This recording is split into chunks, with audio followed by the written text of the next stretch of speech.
Bangladesh cricket board এই pre series যে রেকিটা team এসেছিল, আমরা তাদের যে রিকোয়ারমেন্টগুলো ছিল সেই ব্যাপারে খুবই সচেতন ছিলাম এবং ইন্টার ডিপার্টমেন্ট কোঅর্ডিনেশনটা খুব ভালো হয়েছিল। পাশাপাশি বাংলাদেশ সরকারের সংশ্লিষ্ট যে অংশগুলো ছিল, মন্ত্রণালয় থেকে শুরু করে বাংলাদেশ পুলিশ, বিশেষ করে বাংলাদেশ আর্মি, তারা আমাদের যথেষ্ট কোঅপারেশন করেছে এবং সম্মিলিত প্রচেষ্টাতেই আমরা তাদের যে রিকোয়ারমেন্টগুলো সেগুলো ফুলফিল করতে পেরেছি এবং দে আর ভেরি মাচ কনভিন্সড যে বাংলাদেশের সিরিজটা হতে কোনো সমস্যা নেই এবং তারা সেভাবেই আমাদের জানিয়েছে এবং আমাদের বাংলাদেশ ক্রিকেট বোর্ডকে ধন্যবাদ জানিয়েছে। তাদের যেই রিকোয়ারমেন্টগুলো ছিল সেগুলো আমরা ফুলফিল করতে পেরেছি এবং তারা জানিয়েছে তাদের এই সিরিজ নিয়ে কোনো ধরনের কোনো সন্দেহ নেই।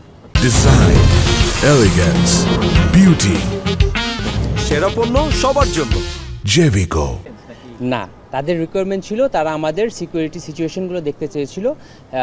এই সিরিজের ভেন্যু এটা বাংলাদেশ ক্রিকেট বোর্ডের ডিসিশন। বাংলাদেশ ক্রিকেট টিমের সাথে আলোচনা করে আমরা নর্মালি ভেন্যুগুলো সিলেক্ট করি। সো এই ভেন্যুর ব্যাপারে ওদের কোনো রিকোয়ারমেন্ট ছিল না।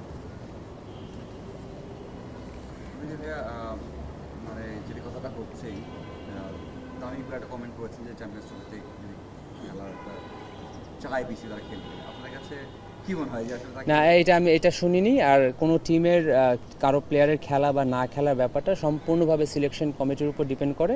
তো টিমের সিলেকশনের ব্যাপারে সিলেকশন কমিটি যেটা ডিসিশন নেবে সেই অনুযায়ী তো দল হয় সচরাচর।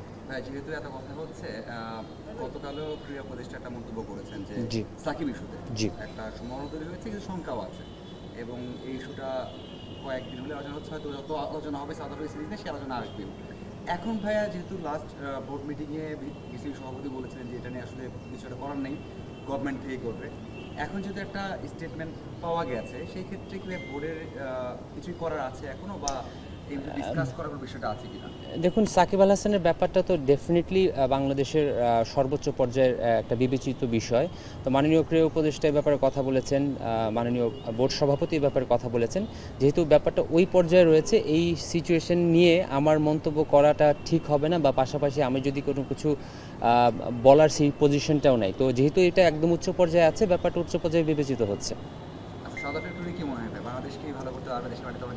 না, প্রথমত আমরা খুবই খুশি, দীর্ঘদিন পর বাংলাদেশে হোম সিরিজ হতে যাচ্ছে। আনফর্চুনেটলি আমরা ওয়ার্ল্ড কাপটা আয়োজন করতে পারিনি। সব কিছু পিছনে ফেলে আমরা আশা করি খুব সফলভাবে আমরা সিরিজটা আয়োজন করতে পারবো এবং বাংলাদেশ ক্রিকেট টিম ইনশাল্লাহ খুব ভালো করবে, সেটা আমরা বিশ্বাস করি।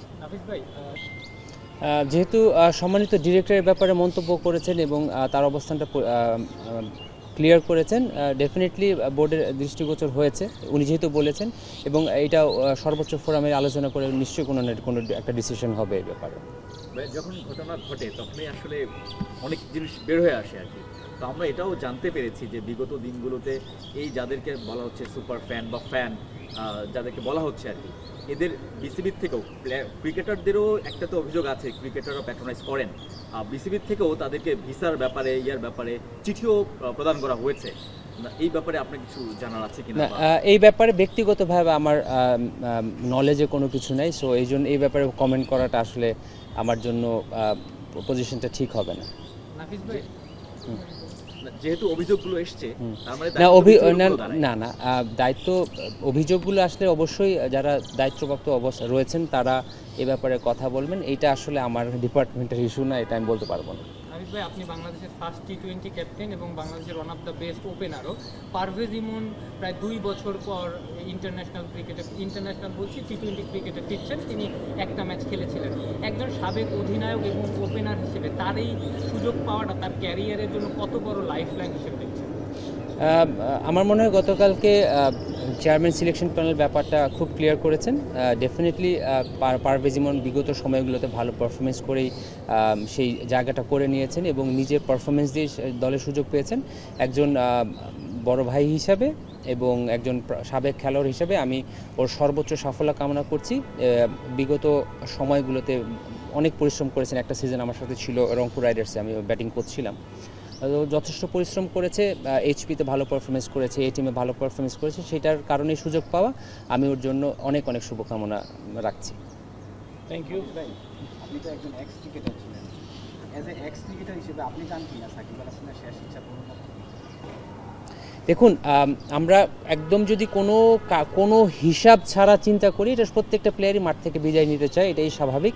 কিন্তু সাকিবের সিচুয়েশনটা আসলে স্বাভাবিক না, একটু এটা ব্যাপারটা যেহেতু একদম সর্বোচ্চ নীতি নির্ধারক মহলে এটা আলোচিত হচ্ছে, আমরা সাধারণ দর্শক হিসাবে বলি বা সাধারণ মানুষ হিসাবে বলি, যেহেতু ওই পর্যন্ত চলে গিয়েছে, ব্যাপারটা ওইখান থেকে মীমাংসা যদি হয়ে যায় তাহলে আমাদের জন্য ভালো হয়। আমাদের পজিশন থেকে এই ব্যাপারে চিন্তা করা বা কমেন্ট করা ঠিক হবে না। Thank you.